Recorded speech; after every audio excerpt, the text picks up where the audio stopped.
Did you know the game music composer Yuzo Koshiro had a company that developed video games? For all the pitiful fools who don't know who Yuzo is, he composed the music for the Streets of Rage series, Phantasy Star, Etrian Odyssey, Kid Icarus Uprising, and Super Smash Bros. Ultimate.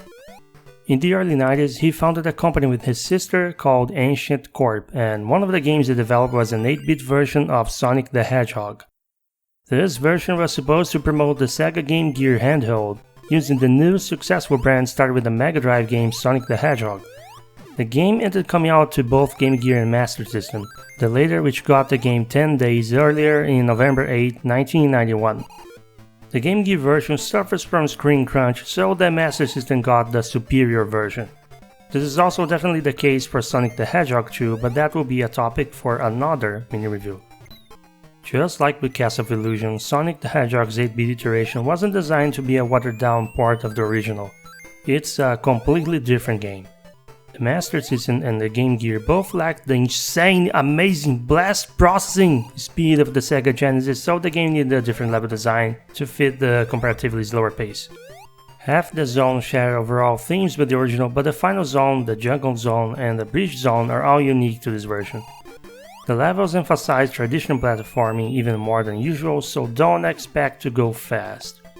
Although they occasionally feature ramps and slope shapes that showcase Sonic's ball physics, unfortunately the game never does a lot with this in the player's favor. That might sound disappointing, but when you consider most of the original Sonic 1 involved slow-paced platforming anyway, it's really not that bad here. This Master System game isn't out to get you with death traps or enemy placements you can see coming, it's a way more laid-back experience. Personally, I like it better than the original. Chaos Emeralds are hidden in one act of each zone, all you do is find and pick them up.